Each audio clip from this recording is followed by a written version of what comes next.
Welcome. Baruch atah Adonai Eloheinu melech haolam asher kitshanu b'mitzvotav v'tzivanu la'asok b'divrei Torah. Amen.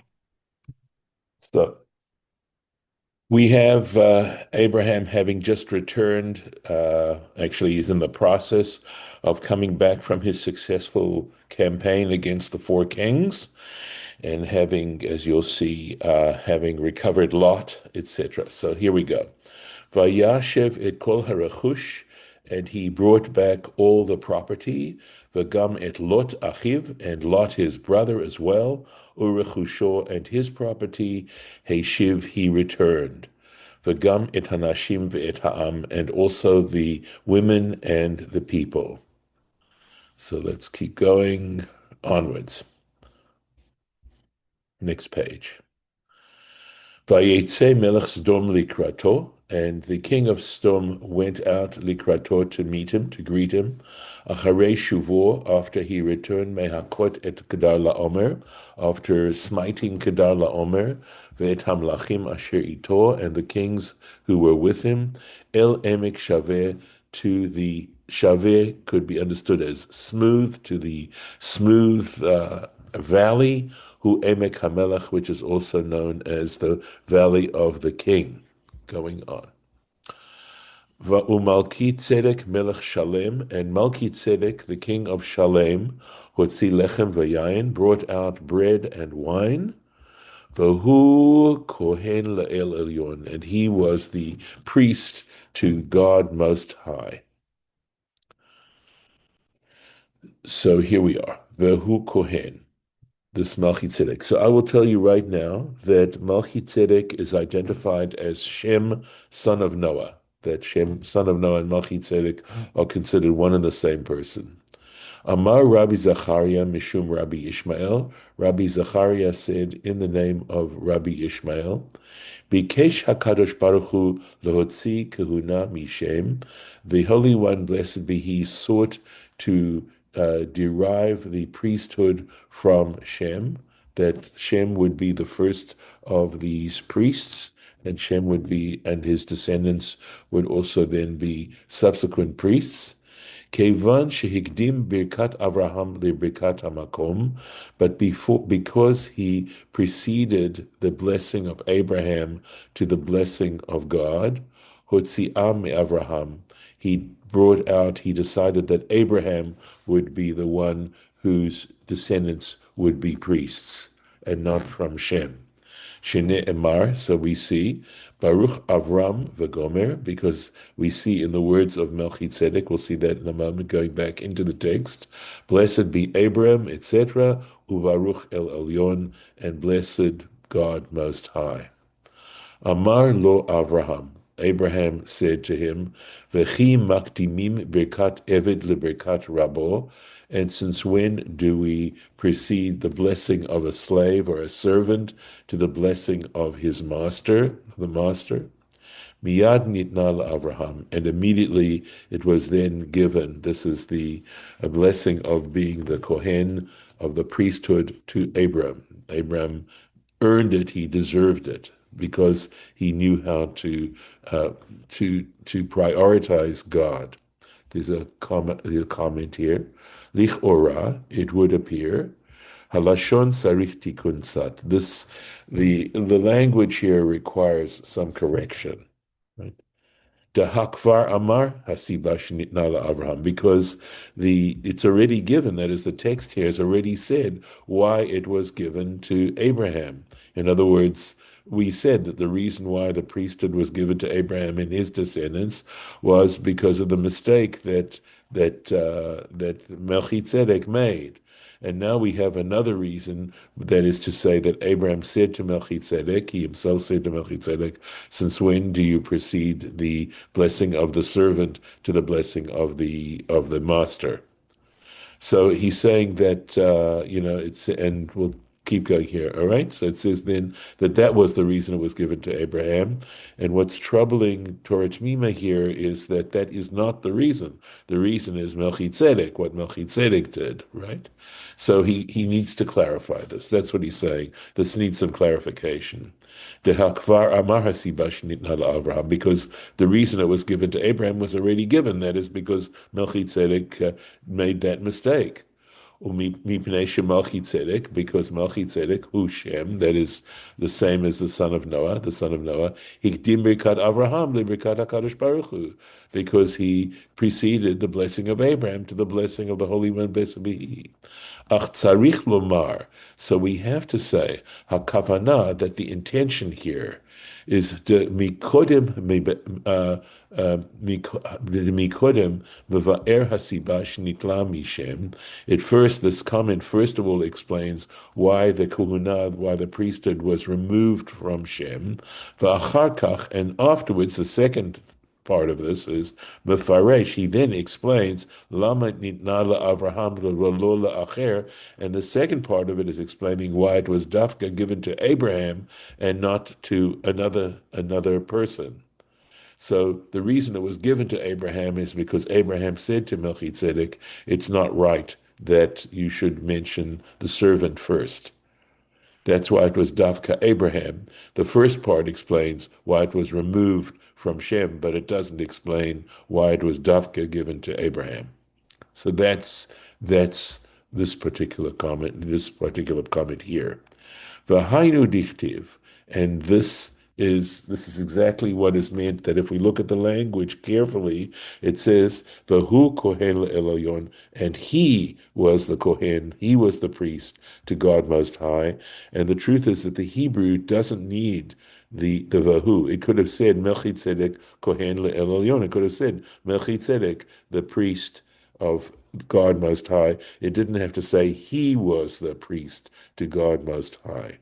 So the fact that it says he was the priest to God Most High, hu kohen ve'ein zaro kohen. The point of saying he was the priest in the Hebrew of using this word vehu is to indicate that he was the priest ve'ein zaro kohen, but his descendants were not priests. Right? They were not given the priesthood. It was given to Abraham and his descendants. And that's this little word here, where sometimes if you add something, you actually take something away. Let's take a look here. For Afalpi, the Gam Avraham Mizar Shel Shem, and despite the fact that Abraham too himself was one of the descendants of Shem, right? He is one of the descendants of Shem, who himself, Tzarich Lomar, we have to say, to Hakavana, that the intention of this statement is to Al Kol Banav Ka'eh, right? That it was on all, I believe he's saying, okay, that we're talking, I believe, right? That the who that when it says who and not the other descendants, is that it means and not all his descendants. Right? That's what the meaning is. That it was Melchizedek and not all his descendants. She'ein kol zaro kohanim zulat Avraham, because all his descendants were not kohanim except for Abraham. V'yein v'tosafot, and check, I believe, in this he's referring here to Tosafot, referring to the Rashi's grandsons who are mentioned on the page of the Gemara very often. Uva Gemara mefaresh, and in the Gemara itself, in the Talmud itself, it explains Od al pi Agadah, right? Again, according to an Agadah legend, this particular legend, et hapasuk de Tehillim. It goes on to discuss also the verse in Psalm 110, the David Mizmor, Ne'um Hashem Ladoni. And if we look at that particular psalm, it says a psalm for David, a song, the Lord has said to my Lord. right? Uchtiv batre, and after it says, the Lord said to my Lord, Uchtiv batre, and afterwards it's written, Nishba Hashem, the Lord has sworn, Velo yinachem, and he will never take it back. He will never regret that swearing. In other words, he won't ever change his mind. Ata kohen leolam, right? You are my priest forever. Al divrati Melichizedek, because of the words of Melichizedek. That is al diboro shel Melichizedek. That is the statement of Melichizedek. So we can understand that statement in 110 as being, in fact, a summary of what we just read here, this explanation. V'habiur, so who's this, my Lord? V'habiurhu, and to explain this further, to Avraham Nikra Adon, he is called Lord. So when it says, the Lord has said to my Lord there is referring to Abraham. Kamusha Tov Rav Bibrachot Zayin Bet, as Rav, he's a name of a teacher in the Talmud, great teacher, in Brachot, in the tractate Brachot, page 7b, etc. Ve'iyen bepirush harosh kan, and also the Rosh is a Rabbeinu Asher, that's a major commentator. He's mentioned at the back of the Gemara, referring to this particular page. Here, if you look in the Talmud, it says, Va'amar Avraham, that he said to Abraham, Ata kohen le'olam, God said to Abraham, you are an eternal priest. Al divrati Melichizedek, that is because of the words of Melichizedek, Lomar, that is to say, she'al diburo shel Melichizedek, that is because of the words of Melichizedek, shehikdim birkat Avraham lebirkat HaKadosh Baruch Hu, who preceded the blessing of Abraham to the blessing of the Holy One, blessed be He. Nitla mimenu hakohuna, the priesthood was taken away from him, v'nitna la'Avraham, and it was consequently given to Abraham. It's an interesting statement. We'll do just a little bit more so that you can see the words of Melichizedek, right? Here we go. So here's where we left off in the text.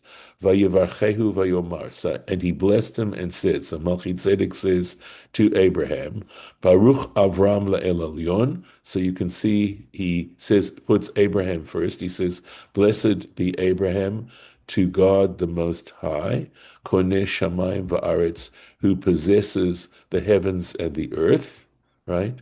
Or who has acquired the heavens and the earth.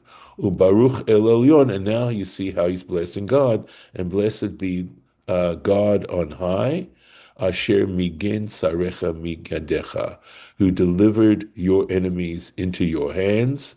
Vayiten lo, and he gave to him, this is Abraham, gave to Melichizedek, ma'aser mikol, he gave him 1/10 of everything. So Abraham gave Melichizedek, he tithed from what he had, and he gave him 1/10. So here you see how in the text he puts Abraham before God. And this is sort of an interesting detail, the degree to which Melchizedek made this mistake. And it obviously is saying to us something about, to what degree do we prioritize God in our speech and in our thought and in our lives. And I think that's at least for me, is the main takeaway from what's going on. That if you want to serve as a priest, in other words, definitely a connection on the part of one person with God. That's how a priest functions. You've heard me use the term conduit. So a priest is a specific kind of conduit between God and people, right? You have to have God first in mind. Let's see. I think that is it for up here. Okay, let's keep going on to the next passage. Koneh Shamayim Va'aretz, who acquired the heavens, or possessor of the heavens and the earth. Shamayim Va'aretz hem echad mikinyanei HaKadosh Baruch Hu. Heaven and earth are one of the possessions, one of the acquisitions of the Holy One, blessed be He. In other words, there is an interesting a sense of ownership here. And of course, this whole question of ownership is an interesting question. What does it mean when we say we own something? And from a legal point of view, if we own something, one of the most important elements is that if we own it, we can do whatever we like with it. That it's ours and we're responsible for it means also, by the way, we're responsible for it, but it also means we can basically handle it in whatever way. We have a power over that particular item. Okay. Shekana ba'olamo. So these are the heaven and the earth are two of God's acquisitions which he acquired in his universe. Shineamar, how do we know this? Because there's a proof. The proof is Konei Shamayim Va'aretz. It says explicitly in that blessing, possessor of the heavens and the earth. Right. So it's not that God doesn't have everything, but in the sense there's some special way, and Torah T'mimah is going to discuss a little bit what exactly we mean when we say this. Okay, so let's take a look. Ritzono lomar. So what he wants to say is, Hem echad min hadvarim hachavivim beyoter. That these are one of the things, they are one of the things that are more of a delight, a great, or God considers them more precious, especially precious, Lifnei HaKadosh Baruch Hu, before the Holy One, blessed be He, Ki ilu kena'am, as if He actually acquired them. Of course, we have to be speaking metaphorically here. And what we're saying is, "Kamo shehachefetz hanikna chaviv lakoneh." We have a statement that says that when you purchase something, right, when you own something, when you acquire something, that it is especially precious to you. Kamosha Katuv, as it's stated in Brachot, Tractate Brachot, page 5a, Hakoneh Sameach, one who acquires it is happy. No, it's the one who sold it, and I think this is in contrast to the person who sells it, that when you sell it, you now have lost possession over that item. And so there's an element, even if you sold it and made some money, there's a sense in which you no longer, by no longer having that item, you're a little bit sad. And on the other hand, someone who has now got this, acquired this, is happy because they now have something as opposed to having lost something going on. So that's essentially what we mean here, okay, in this statement. Going on, developing this a little bit further, Koneh Shamayim Va'aretz, who possesses the heavens and the earth, but again, Koneh means basically to acquire, right? Avraham, so now it goes on to say, Avraham hu echad mikinyanei HaKadosh Baruch Hu. Abraham is one of those acquisitions of the Holy One, blessed be He, shekana ba'olamo, which God acquired in His world, in His universe. Shne'emar, as it states, Baruch Avram la'el elyon.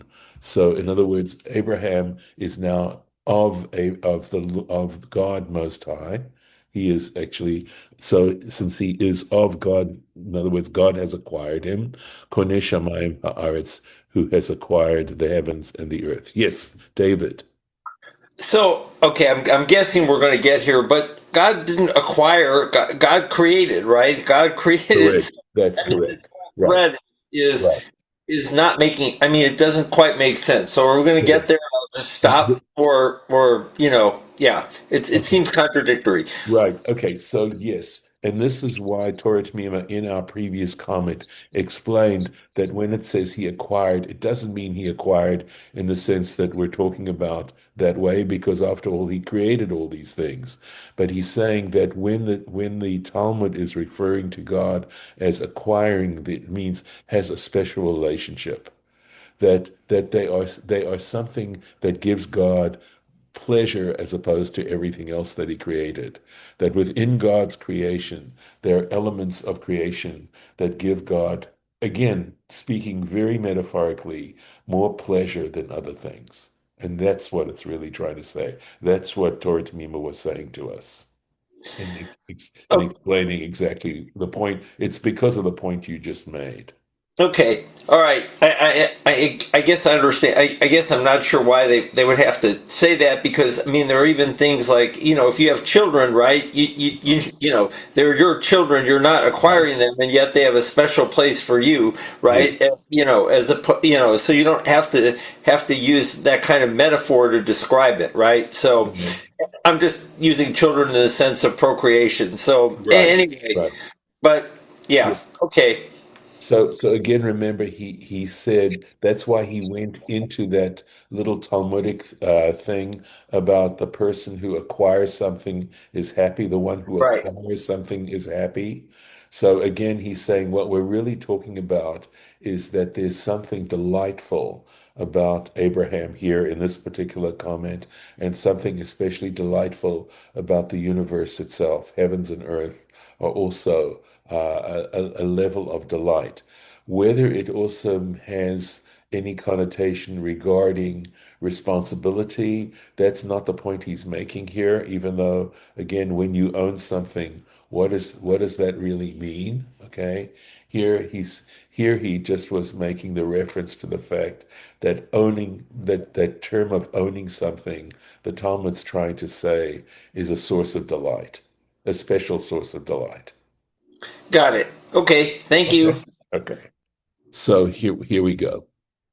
So again, because it says Avraham le'el elyon, it's to Ab. In other words, it's El Elyon's Abraham, right? He owns it in that sense or acquires it. Okay. Going on. Yed ma shekatuv ba'ot hakodem. So he says, look at what we just wrote, what we wrote in the previous comment, the one we just read, v'tzaref lakan, and connect it to what we're saying here. So in other words, again, that Abraham is something of a special delight to God. V'tzarich iyon, okay, and we actually need to look at this more carefully, right? Hecha merumaz ze b'katuv. How is this actually alluded to in the statement? Well, I think I tried to explain that, but he's saying it isn't so obvious, right? It doesn't say there that God acquired. Right, so he's not as happy by saying Avram le'el elyon as being the reason why we're saying he's a possession. Just it could simply mean the Hebrew itself could just mean may that God should bless Abraham. V'lachen yesh asher hishmitu et ha'ma'amar hazeh ba'avot. So I think here when he says avot, I think he's referring to the book in the Mishnah called Pirkei Avot, right? He says this particular statement is not there. There is a chapter in Pirkei Avot that talks about God's special possessions in this world. This in this particular Mishnah, they talk about the other possessions that God has in this world, and he's saying this particular statement that we just made is omitted in that particular Mishnah in Avot. V'ien besota dalet bet, he says, and check out the tractate Sota, page 4b. Amru behemshech hadvarim sham. They said in discussing what they're saying over there, afilu hiknehu lakadosh baruch hu l'shamayim va'aretz ka'avraham avinu. Okay, so he says there it says right that the Holy One acquired, right, Agnehu, the heavens and the earth, like Abraham, our forefather. Dichtiv, because regarding him, it says, and this is in verse 22, Herimoti yadi el Hashem. There it says, if we look at verse 22, where he's talking to the king of Sodom, he's making an oath, and he uses by saying this oath, he says, I lift my hand before God, etc. V'gomer, etc. Koneh shamayim va'aretz, and it says the one who acquired the heavens and the earth, v'chule. But so there, Abraham's making that statement, right? So it's here, I think the original statement, even afilu means even if, right? Hiknehu lakadosh baruch hu. He attributes, right? He gives to the Holy One, blessed be He, or he attributes to the Holy One, blessed be He, heavens and earth like Abraham, our forefather, because Abraham, our forefather, made this statement, right? I have lifted up my hand. I take an oath before God, right? The one who possesses heavens and earth, right? But sarich iyun, and we need to look further. Lama talu ta'arzeh Avraham. Why did they, in fact, give this description to Abraham, right? Because he's saying, God who has acquired heaven and earth. Because here, right here, it says very clearly, Shigam Melchizedek ta'aroken, because Melchizedek himself, right here, he describes God in this way. So why are they saying Abraham was the one who did this, right? Even if someone attributes the possession of heaven and earth to God like Abraham. The point being here that he's making here is the fact is, why did they give it to Abraham? Why did they give Abraham that credit? Okay. And they don't give credit to Melchizedek. Melchizedek was the first one who said that. V'yesh lomar, and the answer to this is, Mishum de Avraham hiskir bazeh shem havaya, because when Abraham made this statement, he mentions explicitly God's the tetragrammaton, the four-letter name of God. Vezulat ze hapirsum muchlat ne'esa, okay, and only in this case, right? In other words, were it not for this particular case, but here in Hebrew we put it a little bit differently. So I'm putting it positively. That is, only in this case, hapisum hamuchlat, we're giving a definitive declaration, right? That it is made that this statement of attributing heaven and earth to God was done by Abraham and not Melchizedek, kedichtiv bei, because there it says in Parshat Vayera, right? The next parsha, Vayikra b'shem Hashem, and it says there when it makes a reference that he called on the name of the Lord. V'amru b'midrashim, and in explaining what does it mean to say that he called, that is Abraham called on the name of the Lord. V'amru b'midrashim, they explain in the midrashim, the interpretations, shahaya holech umachriz al amunat Hashem, that he went about and he would announce regarding belief in God, v'yichudo ba'olam, and in other words, and God's uniqueness in the world. Right, and I think it's also his connection to the world. So, because Abraham went around and declared his belief in God and mentioned it to people, went around, he didn't hide it, right? That these are all reasons that we say we used that statement that we mentioned just a little bit before. Even if he's like a person like Abraham who attributes the universe to God, and we don't say it about Melchizedek. So let's take a quick look here at the wording itself, right? Here we go. So he says, Baruch Abram Elyon Kol Shamayim Va'aretz. Here, Baruch El Elyon, he refers to God as El Elyon, Hashem Mitzatzerecha, right? So there he says it. So now let's take a look at verse 22. Okay. Here we go. This is verse 22. Abraham said to the king of Sodom, Harimoti Yadi El Adonai. See how he's using El Elyon. He refers to God as he refers specifically to Adonai as God Most High, and he mentions it explicitly, Koneh Shamayim Va'aretz, who has acquired, who owns, possessor of the heavens and the earth.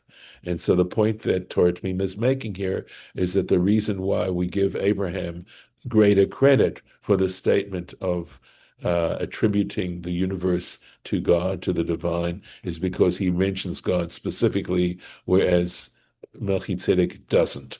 So I hope that explains a little bit better what's going on here and the reason for that comment. And with this, I'm going to stop this part of the lesson. So I'm going to make it, we're going to go to here next time. Okay. All right. Before we do this, we actually do have a statement that we need to look at about the tithing. So let me see if I can do this. Trying to see how I can get this. Sorry. Okay, I'm having difficulty, but that's fine. We will make the copy next time. So let me stop the share and see if there's any thoughts, any comments about what we did today, or any questions if it's not real clear. Hi, everyone. Good to see all of you today. Yeah, hi. What is this king? I never heard of this king. It wasn't the king of No, Sodom. not at all. This is Well, Shem. where did this king come from? It's the first time he's mentioned by this name here, okay? And it's just he's a character introduced at this point to the story.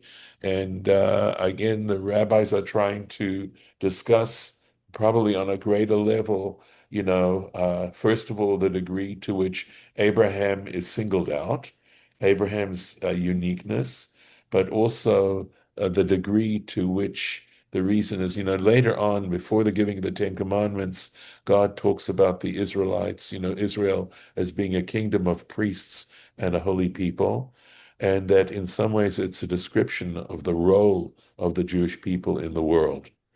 So again, you've heard me mention this idea of trying to bring the presence of God into this world, and also to represent people. I think also, it works both ways, that in a way, a priest is an intermediary between God, between the divine and humanity, and the people who go to the priest to function in the way priests function.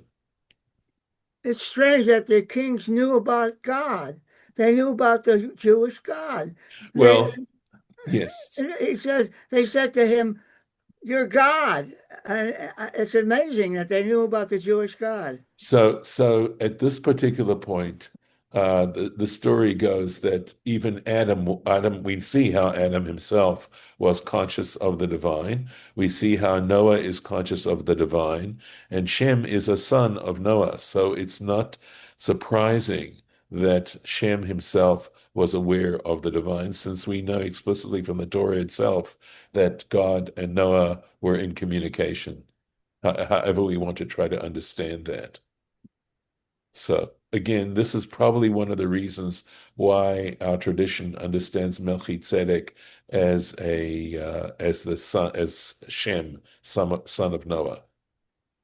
Hmm. Yeah. Did they know that Abraham? God said that Abraham was going to have the whole Israel eventually. Did they know that? That's not something that's mentioned here, okay?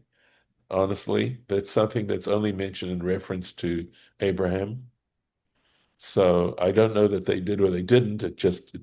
Doesn't comment on that. So, okay, I'm going to stop here and stop the recording.